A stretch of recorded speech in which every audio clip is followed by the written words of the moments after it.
Now we're gonna try their special rice, Bukhari rice.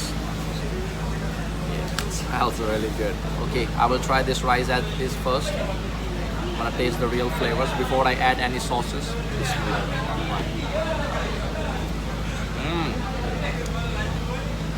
Oh. Wow.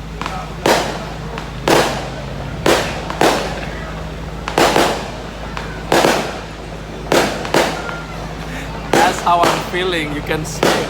This is my emotions right now. That's how delicious it is. Like I can feel the fireworks inside. Perfect. You don't have to describe it anymore. You can hear it. Fireworks of flavors.